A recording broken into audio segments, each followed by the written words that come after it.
Jack Grayson stood in the heart of the Grayan war camp surrounded by the wreckage of war fires still smoldered in the distance, sending trails of black smoke curling into the twilight sky. The air was thick with the scent of burning metal and scorched earth, laced with something sharper, the coppery tang of blood. It was over. Humanity had won. The Grayan dominion had fallen. Its warlords surrendering one by one. Jack had fought for this moment, had given everything for it, but now as he stood before General Rios of the Ninth Fong, he realized victory had come with a price he hadn't expected. Rios loomed before him, a monstrous figure of muscle and battle-scarred hide. His reptilian face bore the remnants of a once smug arrogance now dulled by defeat. Behind him, Grayan soldiers moved in silence, their weapons stacked in surrender. And then there was the girl. The warlord yanked on a length of chain, dragging a small blue-skinned figure forward. She stumbled, caught herself, and dropped to her knees at Jack's feet. The chain rattled as it pulled beside her. "This is your reward, human," Rios rumbled. Jack barely spared a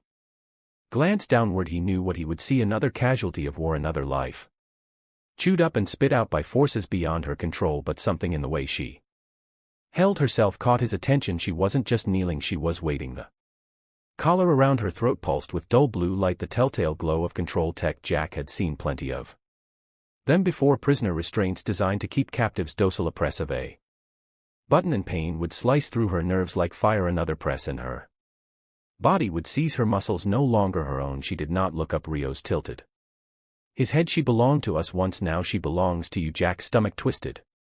"You misunderstand," he said, his voice quiet but sharp. "I didn't fight this war for this." The Grand narrowed his crimson eyes. "No, you fought to end our rule. Well, here is one of our spoils, the last of her kind in our dungeons." He gestured with a clawed hand. "Take her or end her suffering. It makes no difference to me." Jack's jaw tightened. The woman didn't move, though a faint shudder ran through her shoulders. She expected death. She had already made peace with it. Jack hated that look. He crouched beside her, slow enough not to startle her. Up close she looked even smaller. Her blue skin, though striking, was marred by bruises. Her silver hair, matted with dirt, clung to her face. He could see the hollow honest in her features, the signs of long-term captivity, malnourishment, exhaustion, a quiet detachment that spoke of too many days spent waiting for something worse. His fingers brushed the collar. She flinched. Jack exhaled through his nose and found the release mechanism. The metal was thick, built to last, but Jack had cracked tougher restraints before. With a sharp twist he forced the collar apart. It sparked once before falling to the ground. The woman inhaled the smallest hitch in her breath. The glow at her throat died. Rios watched unblinking. Jack rose to his feet. "Sheck coming with me?" A low, considering hum rumbled in the warlord's throat. "Interesting." Jack turned, expecting the woman to stay frozen, uncertain, but after a moment she moved. Not gracefully, not confidently, but she followed. The camp stretched before them, littered with the debris of war. Grayan soldiers sat in clusters, their hands bound, their expressions unreadable. Human forces patrolled the perimeter, securing the last of the strongholds. Jack led the way toward his waiting vessel. The woman trailed behind him, silent. She had not spoken a word. Rasha's voice followed them as they walked. "Strange creatures, you humans." Jack ignored him. He just kept moving, wondering what the hell he had just done. Jack Grayson had seen plenty of shell-shocked soldiers, men and women who had fought too long, lost too much, and forgotten how to be people instead of survivors. He'd seen it in the mirror more times than he cared to admit, but this was different. The blue-skinned woman, his former war prize, though the term made his stomach turn, moved through his ship like a ghost. Silent, careful, she made no demands, took up no space, barely breathed loud enough to notice. If Jack hadn't seen her eat, he might have believed she was more specter than flesh and blood. She had spoken once, just once. That was the name she had given him, voice barely louder than a whisper. He had asked no follow-up questions. She had volunteered nothing more. For 3 days this had been their routine. Jack, too tired to deal with the mess he had willingly walked into, had left her to her own devices. He made sure she had food, a bed, clothes that weren't tattered rags. Beyond that he didn't push. She wasn't some fragile thing he had to handle with care, but she wasn't exactly okay either. He just didn't know what the hell to do about it. On the third evening he found her sitting at the small mess table, untouched food in front of her. She wasn't staring at the walls, lost in some haunted reverie. No, she was studying the ship's control panels across the room. Gaze sharp, thoughtful. Jack leaned against the doorway, arms crossed, thinking of stealing it. Zill startled, her silver eyes snapping to his. She didn't panic, didn't bolt, but she did tense. Jack raised an eyebrow. That was a joke. She blinked once, then turned her attention back to the control panels. "I don't know how to fly," she said. Jack had expected Silence. The response, however flat, was progress. Well, that's a relief, he said. Moving toward the counter to grab himself a drink. Would been a real shame if I had to fight my own ship back from you. She said nothing, but he caught the barest twitch of her lips, not a smile. Just an acknowledgement. Jack pulled out a chair across from her and sat down. He wasn't a for deep conversations, but he knew how to get people talking. The trick was patience. You didn't pry, you let them want to fill the silence. She stared at him wearily. He gestured at her untouched food. She hesitated before answering. I don't eat much, he nodded, sipping his drink. Grain rations are garbage.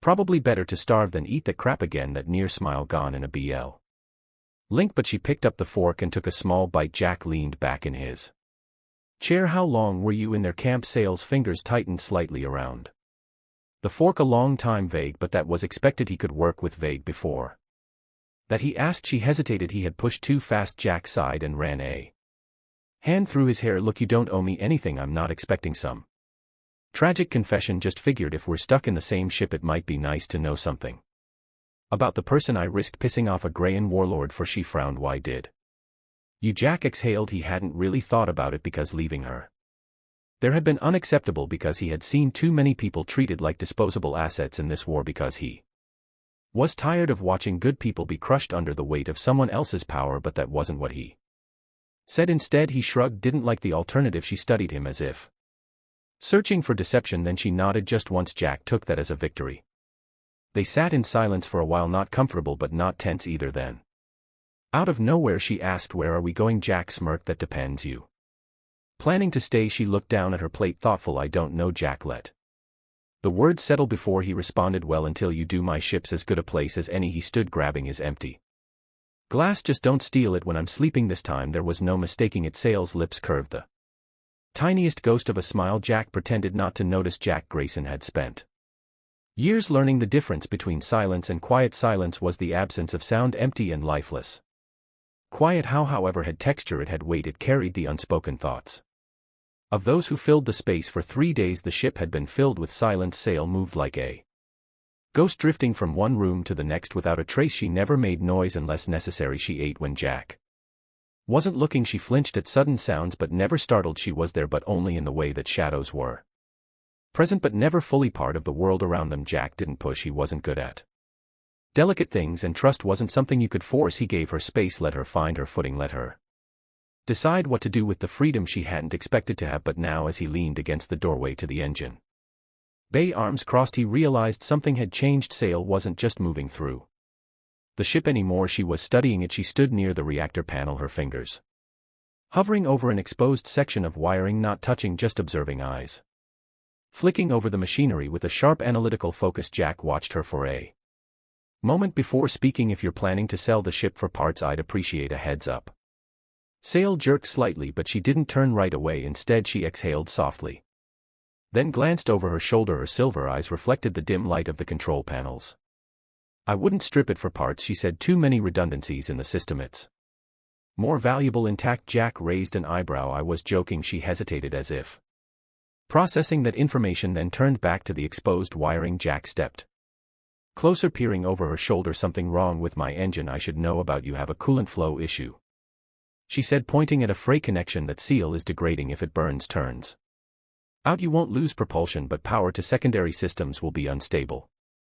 Jack narrowed his eyes at the connection she was indicating. Now that he looked, he saw it, where the slight corrosion on the edges. "Well, damn," he muttered. "You're right." She glanced at him, almost wary. "You didn't notice it?" Jack smirked. "I tend to ignore problems until they try to kill me." There, just for a second, a flicker of amusement crossed her face. It was gone as quickly as it had come, but Jack had spent enough time around wary people to know a win when he saw one. He leaned against the wall, arms still crossed. "You an engineer, or just naturally good at pointing out my mistakes?" Zell hesitated before answering. "I used to work on civilian ships, transport vessels, planetary defense systems." Jack nodded slowly. That explained why she recognized ship systems so easily, but it also meant the Grayan kept you alive because of that, didn't they? Sale didn't move for a moment. Then, with a slow, measured breath, she nodded. "They needed engineers. I was useful." Jack's jaw tightened. He had seen what the Grayan did to prisoners who were useful. SLE must have noticed his expression, because she turned to face him fully. "I don't want to be useless," she said quietly. Jack met her gaze. She wasn't just Talking about fixing the ship, he considered his words before answering. You're not. Saz studied his face like she was trying to find a lie in it when she didn't. She turned back to the control panel. Jack took that as progress. The next morning Jack woke to the sound of tools clinking. He threw on a shirt and padded barefoot to the engine bay, stopping short when he saw a sail crouched by an open access panel. Tools scattered around her. She had pulled her silver hair into a loose tie, sleeves rolled up, completely absorbed in what she was doing. Jack leaned against the doorway. Do I need to start paying you? Sail didn't flinch this time. She simply continued working, adjusting a connection. Before answering, your ship has multiple inefficiencies. I am fixing them. Jack smirked. That bad, huh? She paused, then glanced up. Yes, Jack chuckled, walking over to peer into the panel. You know, most people would ask permission before messing with someone else's ship. Sail gave him a look that was so close to deadpan that Jack almost laughed. You said I could help. I didn't I? She nodded once and returned to her work. Jack crouched beside her, watching her hands move with practiced precision. The hesitation he had seen before was gone. Here in front of an engine she was steady, confident. He reached for a loose wire. Want me? Don't touch that. Jack froze. Why not? Sail barely looked up. Because you'll do it wrong. Jack let out a bark of laughter. While you go from barely talking to insulting my mechanical skills in one day, that's impressive. S didn't smile, but he saw the slight twitch at the corner of her mouth. Jack leaned back against the wall, arms resting on his knees as he watched her work. So what's next? Sil paused. Next, Jack shrugged. You planning to stick around, or is this just a pit stop before you figure out where to go? She was silent for a long moment, then softly she said, I don't know. Jack nodded, not pushing. He tapped the metal floor beside him. Well, until you figure it out, you've got a ship to fix. Sail glanced at him, then at the engine, then back at him. Slowly she picked up a new tool and got back to work. Jack didn't say anything else. She had just made the choice to stay. Jack Grayson had always found peace in the quiet hum of a ship at rest. Out here between worlds there was no war, no orders, no weight of command, just the soft six vibration of the hull, the distant stars stretching in endless black, and the steady pulse of life support systems keeping the void at bay. But tonight something felt different. He stood outside on the ship's extended hull platform, a small maintenance deck, just large enough for two. It wasn't meant for stargazing, but Jack had always found himself drawn to it on nights when sleep refused to come. The artificial gravity kept his boots steady, but the rest of the universe felt weightless. He wasn't alone. Sail sat near the edge, her legs folded beneath her silver hair unbound and catching the faint glow of the distant starlight. She didn't flinch when he stepped closer. That was new. Jack leaned against the railing, arms crossed. Didn't peg you for the type to sit around looking at stars. Tile didn't look away from the view. They used to be my home. Jack stayed silent. He wasn't sure if she was speaking figuratively or literally. Sail exhaled, her breath slow, steady. My people were wanderers. We lived on ships moving between systems, never settling on one world for too long. The void was all I knew. She hesitated, then added, until the war. Jack watched her carefully. She rarely spoke about her past. The pieces she had given him had been scattered, fractured memories of who she was before, but tonight something had shifted. S.A. glanced at him. You were born on a planet, weren't you? Jack nodded. Earth, a long time ago. She tilted her head slightly. Do you miss it? Jack huffed out a quiet laugh. Miss what? The pollution, the bureaucracy, the way people fight over land they don't even remember how to live on. Sail gave him a look, unimpressed. Jack sighed, running a hand through his hair. Yeah, I miss it. She nodded as if she understood. Silence stretched between them, but this time it wasn't empty. It was filled with unspoken thoughts shared in the space between words. Jack shifted, watching the way Sail traced small patterns on the metal beneath her fingertips. Why did you come out here? Z hesitated. The ship is safe, familiar, but space, this is something else. She finally met his gaze for the first time in years. I can look at the stars and not feel like I'm trapped beneath them. Jack's chest tightened. He had seen her flinch at shadows. He had watched her move through his ship like a prisoner, still expecting a cell door to close behind her. But here now, under an open sky, she looked lighter, not free, not yet, but closer. He swallowed the lump in his throat. Yeah, I get that. Sail studied him, her silver eyes searching his face. You too? Jack let out a slow breath. I've spent a lot of time fighting, and when you fight long enough you start thinking it's all you are, but then one day you wake up and the war is over and you don't know what the hell to do with yourself anymore. Sail didn't look away.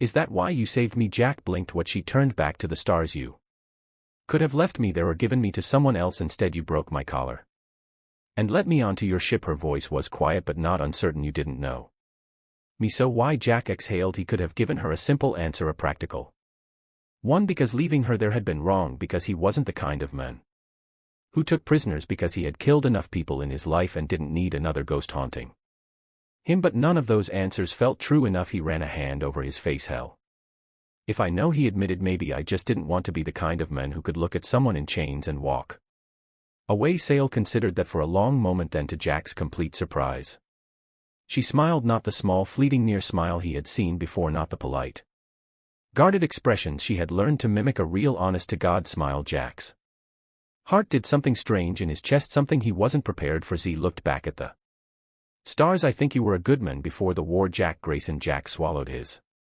throat felt tight. He had been called a lot of things in his life: commander, soldier, killer, but good. He wasn't sure what to do with that. He cleared his throat. You must be tired. Sale gave him a knowing look. Are you? Jack smirked, pushing himself off the railing. Go get some rest. We've got work to do in the morning. She didn't argue. Instead, she stood, moving with more ease than he had ever seen from her. As she passed him, she stopped just long enough to place a hand on his arm, a brief touch, a silent thank you, then she disappeared into the ship.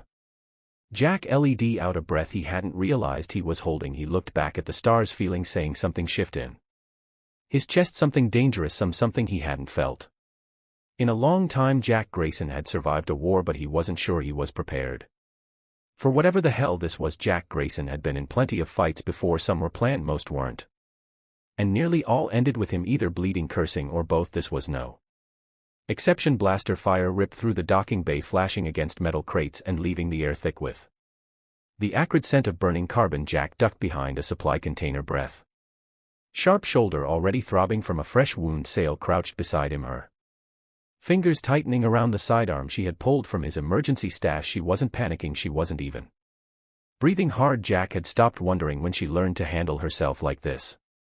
Some things weren't taught, they were survived. Them recognized me, she murmured, eyes flicking toward the enemy position. Jack clenched his jaw. Yeah, there were at least 6 of them, gray and mercs. Judging by their armor, they had been waiting. That meant someone had tipped them off. That meant this wasn't just bad luck. Someone wet her back. Jack checked his ammo. Not much left. We need to move. They're trying to box us in. S's grip on the blaster tightened, but she nodded. No hesitation, no fear. Jack wasn't sure if that comforted him or scared him. Another shot blasted past too close. The heat of it seared against his skin. Jack gritted his teeth and fired 2 quick shots, then grabbed Sale's wrist. Run. They sprinted toward the ship, boots slamming against the metal floor, dodging between crates as blaster bolts rained down around them. The docking ramp was open, their escape in reach. Shot rang out, pain exploded through Jack's shoulder. The impact sent him staggering, his balance thrown, his vision flickered white hot with agony. Sale didn't hesitate. She grabbed his arm, slung it over her shoulder, and hauled him toward the ship. She was smaller than him, but she was strong, stronger than she looked, stronger than she should be. Jack barely felt his feet hit the ramp before they were inside. The ship's doors slammed shut behind them. Jack stumbled forward, landing hard against the nearest bulkhead. Breath ragged. Stay still, Sale ordered. He didn't argue, he just watched as she grabbed the medkit, yanked his jacket down off his injured arm, and pressed a cauterizing patch to the wound. Jack sucked in a sharp breath through his teeth. Hell, don't be dramatic, S.E. muttered, but her voice was strained. Her fingers trembled slightly as she adjusted the bandage. Jack noticed he smirked, trying to lighten the mood. You're shaking. Sale's silver eyes snapped to his. You were shot. Jack blinked. He hadn't expected that much fire behind her words. Sale exhaled sharply and pressed her palms against his chest. Not gently. You're reckless, she muttered, more to herself than him.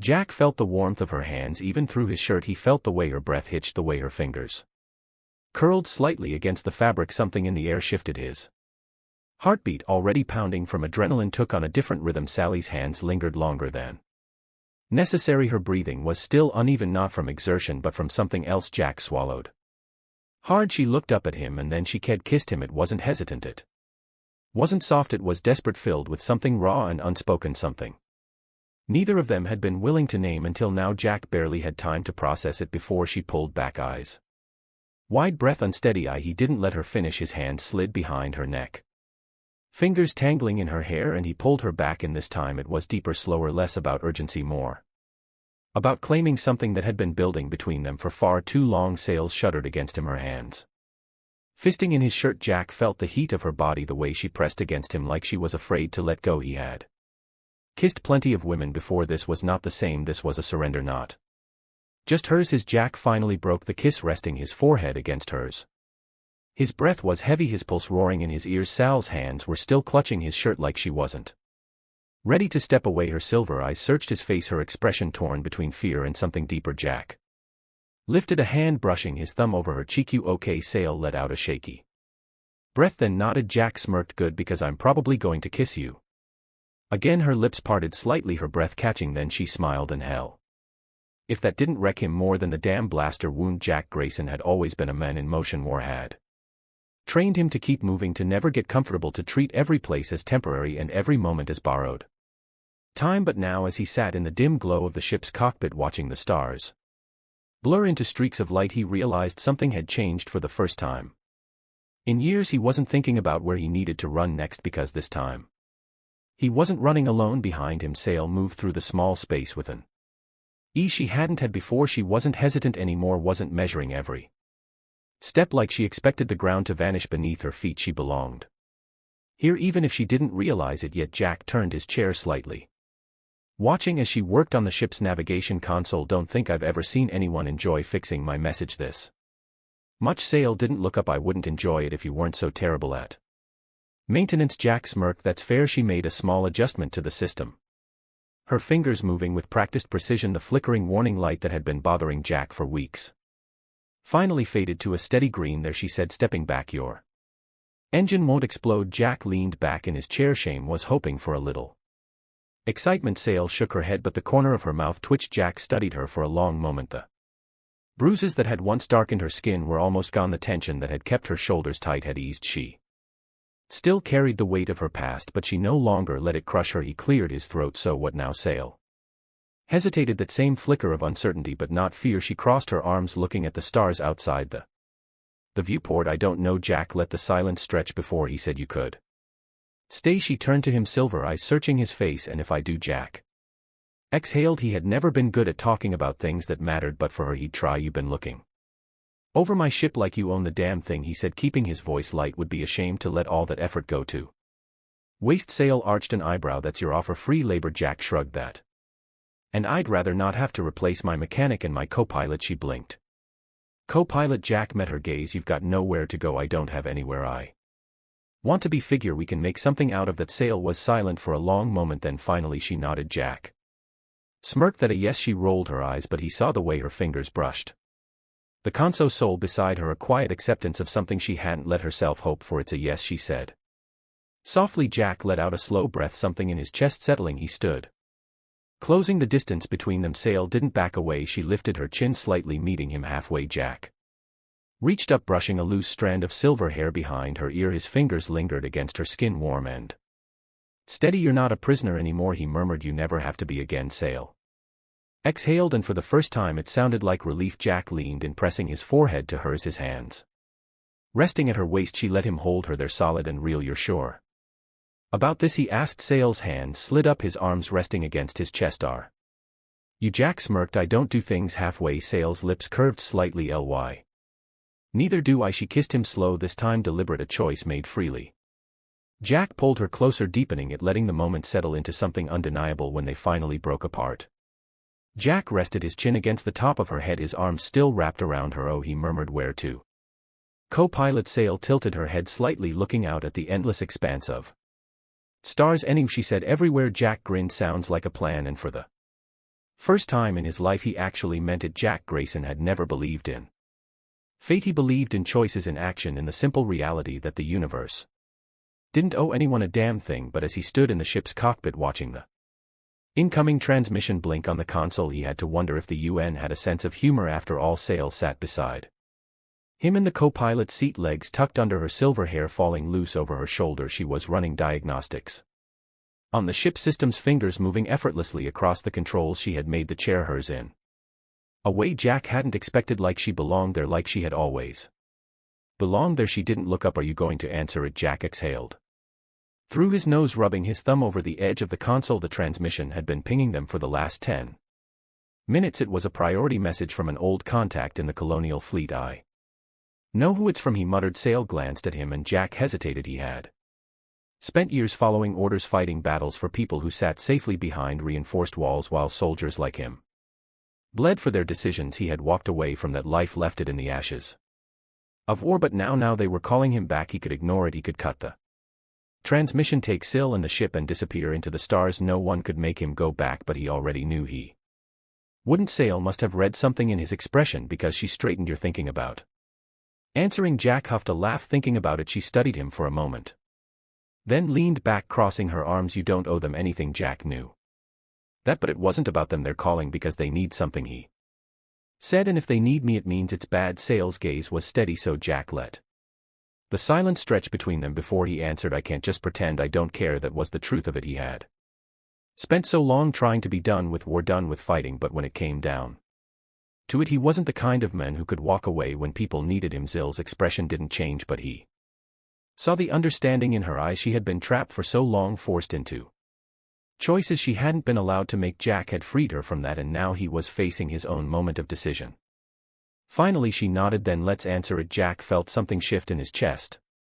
Something warm, something steady. He reached over and activated the transmission. A familiar face flickered to life on the screen. Captain Renhale, his old commanding officer. She looked older, more tired than he remembered. Grayson, she said, exhaling like she wasn't sure he would pick up. I was starting to think you really had disappeared. Jack smirked. Still here for now? Hale's gaze flicked to Sail, curiosity flashing across her face, but she didn't ask. Instead she got straight to the point. We need you. There's something moving in the outer system, something big. Jack exchanged a glance with Sail before turning back to the screen. Define big. Hale hesitated. We still piecing it together, but whatever it is, it's targeting survivors of the war, people like her. Sail went still. Jack clenched his jaw. Grayan, no. Hale said something else. The silence stretched long and heavy. Jack could feel Sail watching him, waiting. This wasn't just about him anymore, this was about her. Jack exhaled and sat forward. Send me the details. Hale nodded. Understood. And Jack, it's good to see you again. The screen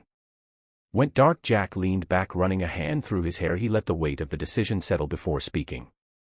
You don't have to do this. Sail tilted her head. Neither do you. Jack let out a breathless laugh. Guess we're both bad at running away. S reached out, taking his hand. Her fingers curled around his, warm and steady. Then let's stop pretending we're trying. Jack looked at her, the woman who had once been a prisoner, now his partner, his co-pilot, his choice. He squeezed her hand. All right then, Leighton. Go. He fired up the engines, the ship rumbling beneath them as they turned toward the unknown. Not running, not escaping, choosing together.